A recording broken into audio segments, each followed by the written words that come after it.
এই যুগে তো জান্নাতের টিকিট পাওয়া জানিও। হ্যাঁ, তো জান্নাতের টিকিট পাইলে আবার কবরের ভয় কিসের?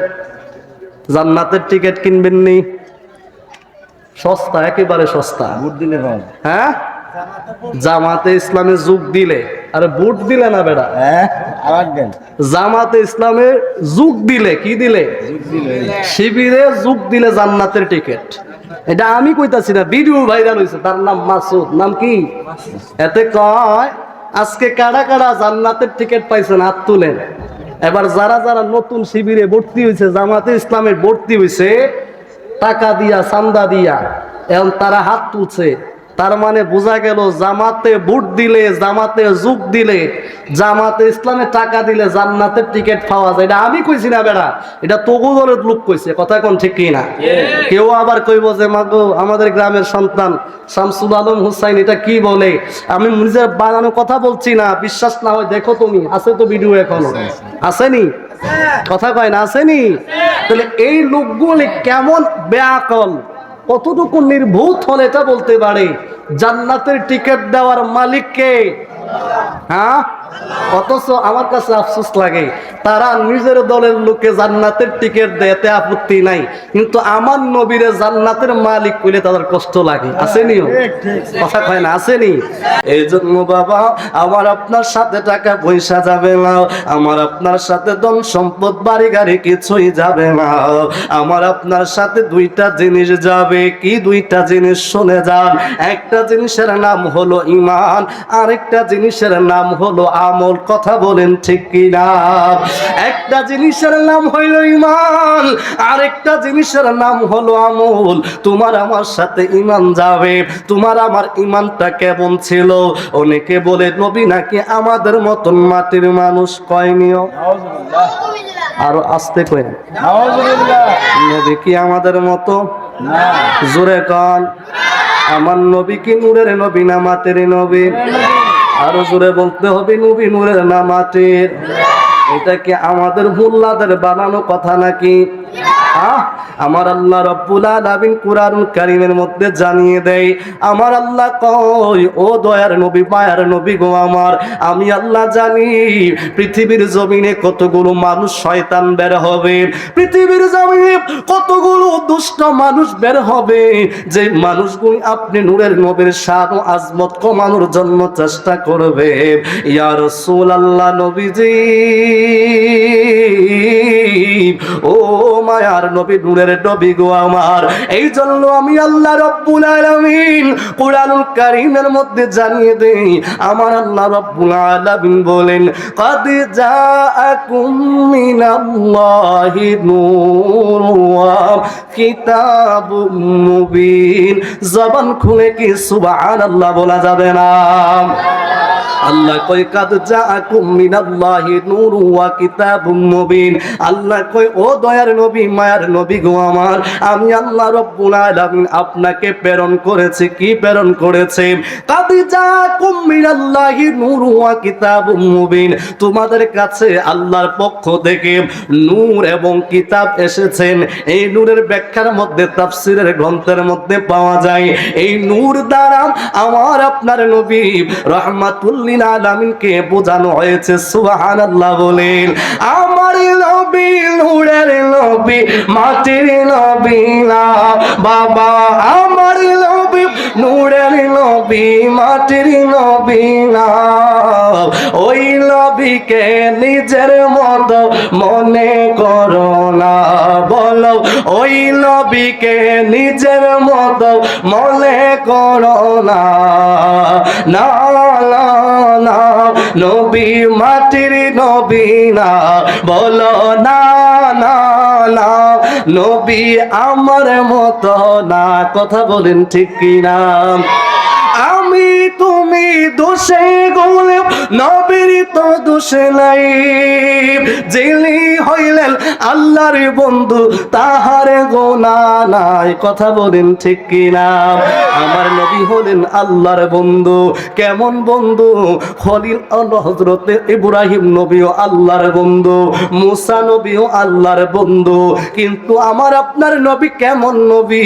আল্লাহর নবী মুসা আলাইহিস সালামকে আমার আল্লাহ কই কালিমুল্লাহ। আমাদের আপনাদের জাতির পিতা, মুসলিম জাতির পিতা হযরত ইব্রাহিম আলাইহিস সালাম, যাকে আমার আল্লাহ খলিলুল্লাহ উপাধি দিলেন। খলিলুল্লাহ আল্লাহর সন্তুষ্টি চাই, কালিমুল্লাহ আল্লাহর সন্তুষ্টি চাই, সফিউল্লাহ আল্লাহর সন্তুষ্টি চাই, আমার নবীও আল্লাহর সন্তুষ্টি চাই। কিন্তু বাবা, সবাই আল্লাহর সন্তুষ্টি চাই, নবীও চাই, কিন্তু আমার আল্লাহ আমার নূরের নবীর সন্তুষ্টি চাই। জবানটা খুলে কি সুবহানাল্লাহ বলা যাবে না? তাইলে আমাদের আকীদা, এবার আসেন ইমানদার কারাম। ঈমান কি জিনিস? যদি কেউ ঈমান দাবি করে তাইলে আমার নবীকে নূরের নবী মানতে হবে, ঠিক কি না? কোন আরো জোরে কোন, ঠিক কি না? দ্বিতীয় নম্বরে, আজকে যেই ভাইয়েরা আমার নবীকে নূরের নবী মানে না, যেই ভাইয়েরা আমার নবীকে খাতামুন নবীনের ব্যাপারে মানে, কিন্তু আমার নবীর রাহমাতুল লিল আলামিন মানে না। বলবেন কেমনে মানে না? কারণ তারা বলে বিশ্ব নবী। কি নবী? এখন বলেন আমার নবী কি বিশ্ব নবী? জোরে কান। আমার নবী হলেন বিশ্ব সমূহের নবী। বিশ্ব, কথা কন না, বিশ্ব। বলবেন কেন? কারণ আলম শব্দের অর্থ হলো বিশ্ব। আলম শব্দের অর্থ কি? বিশ্ব। আলমের বহু বচন হলেন আলামী। আলমের বহু বচন কি? তাইলে এক বচনে যদি বিশ্ব হয়, বহু বচনে কি বিশ্ব হবে না বিশ্ব সমূহ হবে? জোরে কন না, বিশ্ব নাকি বিশ্ব সমূহ? তাইলে যারা আমার নবীকে বিশ্ব নবী মালিক, এই মানুষগুলো নিঃসন্দেহে আমার নবীর খাতামুন নবীন, যেমন ভাবে আমার নবীর একটা লকব, এটা না মানার কারণে কাদিয়ানীরা যেই ফতোয়ায় কাফের, কাদিয়ানীরা যেই সূত্রে কাফের। যারা আমার আপনার নূরের নবী রাহমাতুল লিল আলামিনকে বিশ্ব সমূহের নবী মানে না, যারা আমার আপনার নূরের নবীকে শুধু বিশ্ব নবী মানে, ওই কাদিয়ানীরা যেমন আমার নবীকে খাতামুন নবীন না মানার কারণে কাফের। যারা আমার নবীরে শুধু বিশ্ব নবী মানে, আলামিন হিসাবে মানে না, আলমের নবী হিসাবে মানে না, আলামিনের নবী হিসাবে যারা মানে না, তারাও সেই সূত্রে কাফের। কথা কোন, ঠিক কিনা? তাইলে আমার নবী শুধু বিশ্ব নবী না, আমার নবী হলেন বিশ্ব সমূহের নবী, ঠিক নিও। তাইলে ইমানদার শুধু নবীর নবী মানলেই হবে না, আমার নবীর নূর মানতে হবে, আমার নবীর ইলমে গায়েব মানতে হবে, আমার নবীর হাজত নাজর মানতে হবে, আমার নবীর খাতামুন নবীন মানতে হবে, আমার নবী আপনার নবীকে রাহমাতুল লিল আলামিন মানতে হবে। কথা বলেন ঠিক কিনা? এবার আসেন, ইমানের পরিচয় গেল। দ্বিতীয় নাম্বার কি বললাম? কবরে কি যাবে? আমল। ভুলে গেছেন মনে হয়, কি যাবে? আমলটা কয় ধরনের? দুই ধরনের। কয় ধরনের? আমল মানে হলো কাজ। আমল মানে কি? কথা কয় না। আমল মানে কি? কাজের মধ্যে ভালো কাজ আছে নিও, খারাপ কাজ আসেনি। তাইলে আমলটাও দুই ধরনের। আরবিতে বলা হয় আমালে সালেহ, নেক আমল। আমলে সালেহ, নেক আমল। তাইলে আমলে সালেহ যারা করবে, আমলে সালেহ যারা করবে, নেক আমল যারা করবে, ভালো কাজ যারা করবে আর খারাপ কাজ যারা করবে, দুইটা কি একরকম? কথা কয় না, একরকম। দুইজনের বৈশিষ্ট্য কি একরকম? দুইজন কি কখনো এক পর্যায়ে হবে? তাইলে এবার চিন্তা করেন, নেক আমলটাও কবরে যাবে, বদ আমলও, কথা কয় না, যাইতো না মনে হয়, কেউ যাইবনি? যাইবনি। নেক আমলও কবরে যাবে, বদ আমলও কবরে। আপনার আমার শরীরে ময়লা লাগছে, মৃত্যুর পরে গোসল দিবনি? কথা কন না, দিবনি? ময়লা থাকবনি? হ্যাঁ ওমা, ধোয়াইবো না সাবান দিয়া? তো ময়লা কেমনে থাকবো শরীরে? থাকবো নাকি? সাবান দিয়া ধোয়াইলে কি ময়লা থাকে? আরে বেড়া, যারা গোসল করাইছে তারা দেখছে মানুষটারে কত স্মুথ ভাবে, কত সুন্দর ভাবে মানুষটারে গোসল দেওয়া হয়, তারে সাবান দিয়া কত চমৎকার ভাবে পরিষ্কার করা হয়। কথা বলেন ঠিক কিনা? তাইলে আপনার আমার শরীরের ময়লা কবরে যাবে না, কিন্তু খারাপ আমল, আমলের মধ্যে, কালবের মধ্যে যেই ময়লা, এটা কবরে যাইব। এটা কই যাইব? কথা কন না, এটা কই যাইব? ও আমার দরকারের বাবারা, ও যুবক ভাইয়েরা, একটু মনোযোগ দিয়ে কথা শোনো, বেশি ওয়াজের প্রয়োজন হয় না। একটু করে যদি বোঝা যায় তাইলে কবরের জিন্দেগিটা কেমন হবে অনুভব করা যাবে। বন্ধুরে আমার, ও আমার যুবক ভাইয়েরা, তোমার আমার শরীরের ময়লা পৃথিবীর মধ্যেই থাকবে, কবরে যাবে না। কিন্তু তোমার আমার শরীরের মধ্যে ব্যবহার করা দামি দামি সুন্দর সুন্দর কাপড়গুলো কবরে যাবে না, কিন্তু তোমার আমার ময়লাগুলো দুনিয়াতে থাকবে, কবরে যাবে না। তাইলে কবরের মধ্যে দুইটা জিনিস যাবে, একটা হলো নেক আমল, সুন্দর আমল, আর একটা জিনিসের নাম হলো বদ আমল, ময়লাযুক্ত আমল। এবার হিসাবটা মিলায়া নাও, ময়লাযুক্ত আমল, খারাপ আমল নিয়ে কবরে যাইবা নাকি নেক আমল নিয়ে কবরে যাইবা? কথা বলেন ঠিক কিনা? এবার আসেন, আমার আল্লাহ রাব্বুল আলামিন কুরআন কারীমের 30 পারা একটা সূরা নাযিল করলেন, যার নাম হলো সূরাতুল আসর। ওই সূরাতুল আসরের মধ্যে আমার আল্লাহ কয়, কি কয়? আমার আল্লাহ কয়, ওয়াল আসরি, আমি আল্লাহ সময়ের কসম করে বলি, ইন্নাল ইনসানা লাফি খুসর, সমস্ত পৃথিবীর মানুষগুলো নিশ্চিতভাবে তারা ক্ষতিগ্রস্ততার মধ্যে আছে। তারপরে আমার আল্লাহ কয়, ইল্লাল্লাযিনা আমানু, নিশ্চয় যারা ঈমানদার, ওয়া আমিলুস সালিহাত, যারা নেক কাজ করে, ভালো কাজ করে, সুন্দর কাজ করে, আমার আল্লাহ রাব্বুল আলামিন কয় তারা ছাড়াও যারা ঈমানদার, যারা নেক কাজ করে, তারপরে আমার আল্লাহ কয় ওয়াতাওয়াসাউ বিল হাক্কি, যারা হকের উপরে আছে, তারপরে আমার আল্লাহ কয় ওয়াতাওয়াসাউ বিস সাবর, যারা ধৈর্য ধারণ করে। জবানটা খুলে কি ইয়া রাসূলুল্লাহ বলা যাবে না? তাইলে ইমানদার নেক কাজ করে, সৎ কাজ করে, ধৈর্য ধারণ করে, এবং কি আল্লাহর উপর তাওয়াক্কুল করে, আল্লাহর উপর ভরসা করে, এই চারটা বৈশিষ্ট্য যার মধ্যে আছে, ওই মানুষগুলি ক্ষতির মধ্যে, জোরে কয় না, ক্ষতির মধ্যে। সুদ খাওয়ার ভালো কাজ, আরে না, ভালো কাজ হইতো, টাকা দিলে টাকা আসে, ভালো কাজ না? আসতে আইতাছে আওয়াজ, কেউ কেউ হুজুর ভালো তো, কষ্ট ছাড়া ব্যবসা, কষ্ট ছাড়া লস না, এটা লাভ প্রজেক্ট, লস কোনো প্রজেক্ট না। কথা কোন ঠিক নেই? আপনি জানেন না, সুদের মতো লস প্রজেক্ট আর কোনো কিছু আপনার কাছে মনে হচ্ছে লাভ, কিন্তু সুদ এমন একটা প্রজেক্ট, এটার মতো লস আর কোনো কিছু নাই। আপনি দেখেন না, একটু যাচাই করেন, পাবেন। আজ থেকে 50 বছর আগে যারা সুদ খাইতো, দেখবেন একটা সময় পড়ে তারাও সুদের ঋণে জর্জরিত হয়ে গেছে। আছে না নাই? প্রমাণ আসেনি? কথা কয় না, আসেনি? আমি কি ভুল বলতেছি মনে হয়? তাইলে সুদ ভালো কাজ না, এটা সবাই জানেনি? কথা কন না, জানেনি? সুদ যে হারাম জানেনি? খায়নি মানুষ? কথা কয় না, খায়নিও? আচ্ছা, আপনার বাড়ির যদি আমারে দাওয়াত দেন, দাওয়াত দিয়া নিয়া যদি এবার যেই জিনিসটা আল্লাহ মুসলমানদের জন্য হারাম করে দিলেন, আরবিতে যাকে বলা হয় খিনজির, চিনেননি? চিনেননিও? বাংলাতে যারে কয় শুকর, এটা যদি সুন্দর করে বোনা করে আইনা দেন, খুব দাওয়াত দিয়া নিছি, একদম ফ্রাই করে আইনা বোনা করে দিছি, খাইবেন নিও? কথা কনা, খাইবেন মনে হয় আপনারা? হ্যাঁ, আচ্ছা, এটা বাদ দিলাম, এটা নাইলে আমরা ধর্ম যেত হারাম খাইতেন না। বাদ, এখানে যদি এই মুহূর্তে 2 লক্ষ টাকার একটা গরু মরে গেছে, কি করছে? খুব মোটা মরে গেছে আর কি, কোনো কারণে স্ট্রোক করে, হয় না কুরবানির সময়, হয় না? ও হয়। ওই গোস্তটা যদি ওই মুহূর্তে মরা গরুর গোস্তটা যদি আপনার সিনার মাংস রাইনা বোনা কইরা রাইন্দা দিছে, হাইবেন নি? কেন? মরা গরু, কারণ কি? হালাল না হারাম?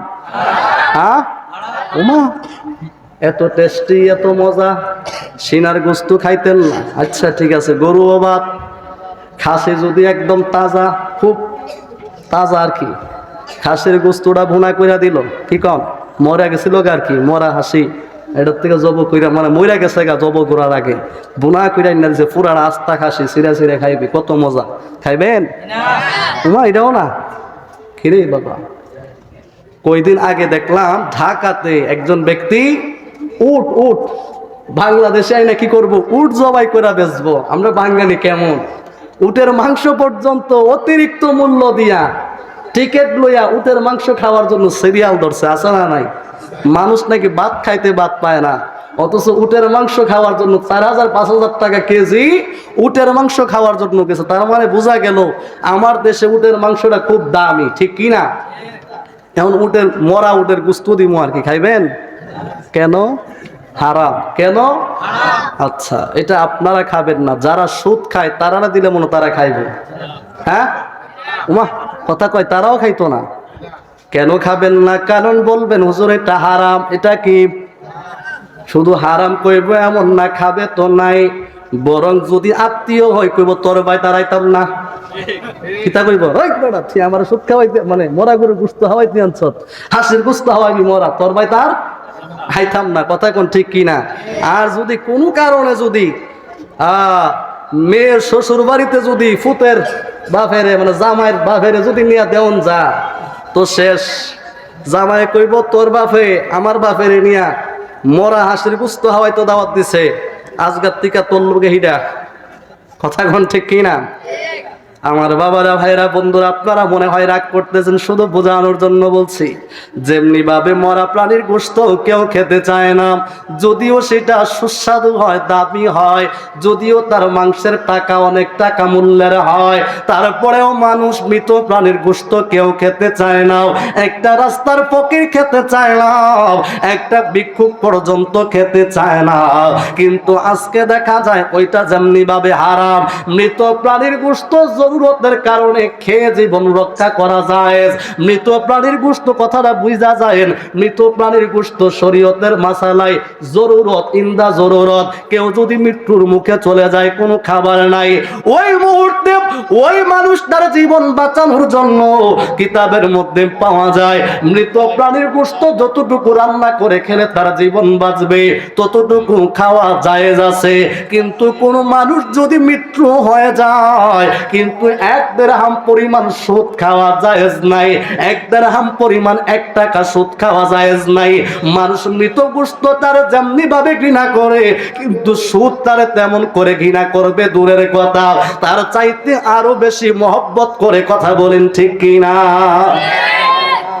আজকে সমাজে সুদের ওয়াজ নাই, ঠিক নাও?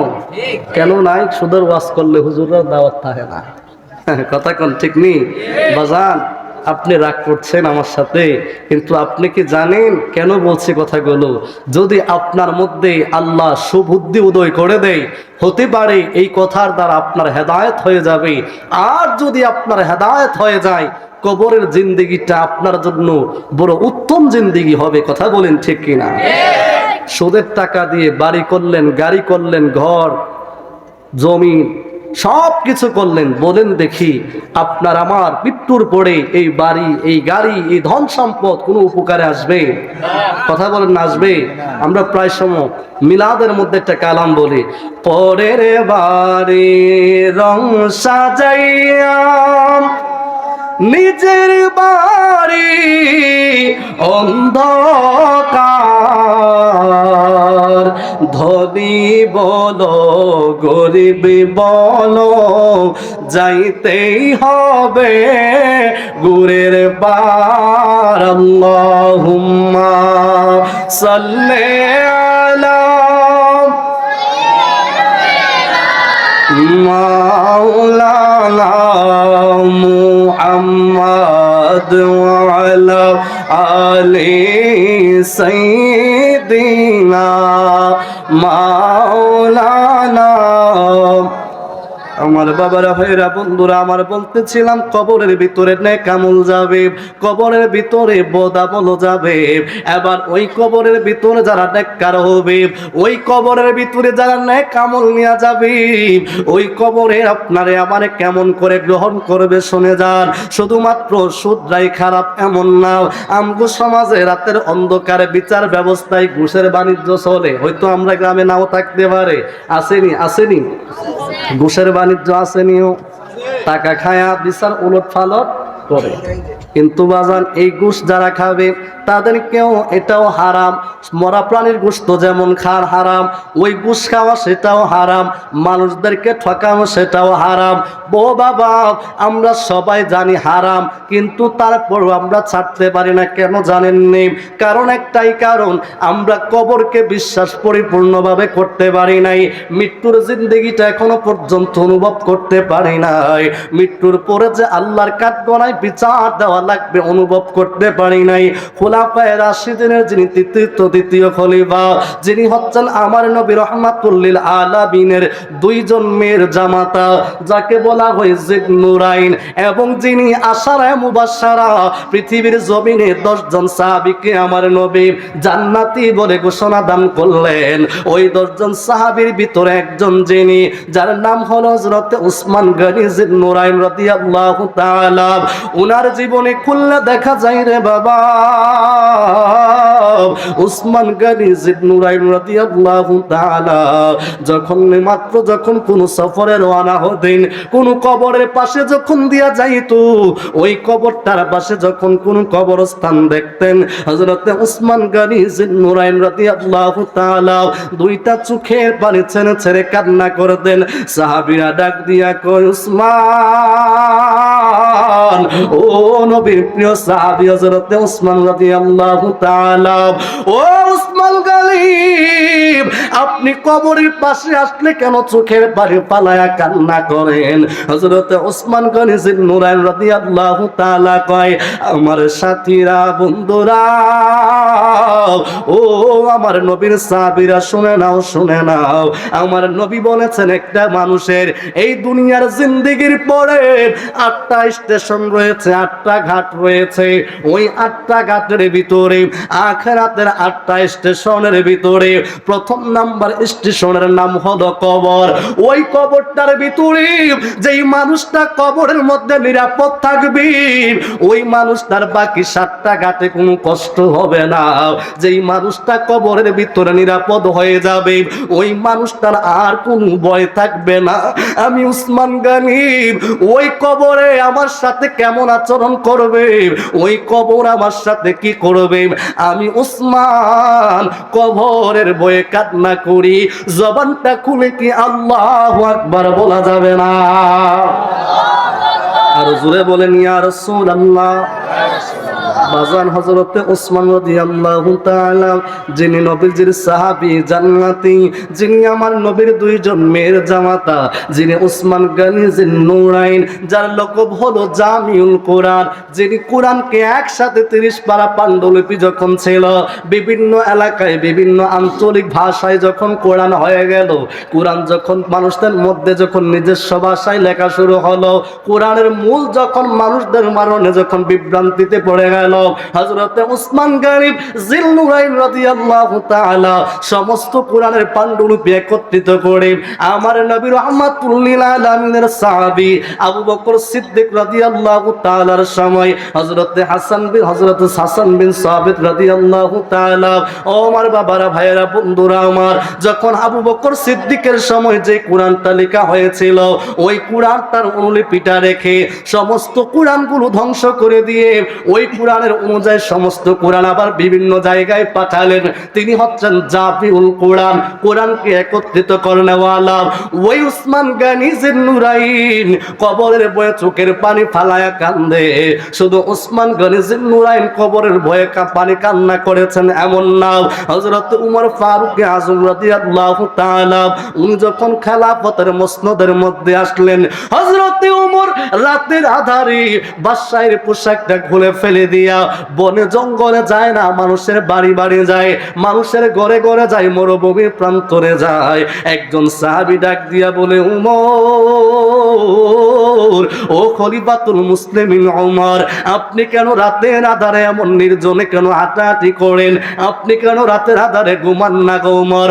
ও উমর, হুজুর আপনি কেন মরুভূমির পথ ধরে এক বাড়ি থেকে অপর বাড়িতে যান? হযরতে ওমর দুইটা চোখের পারে জর্জর করে ছেড়ে দেয়, ডাক দিয়া কই সাথীরা রে, আমারে তো তোমরা খলিফাতুল মুসলিমিন বানাইলাম, এই দায়িত্ব আমার আল্লাহর পক্ষ থেকে আসছে।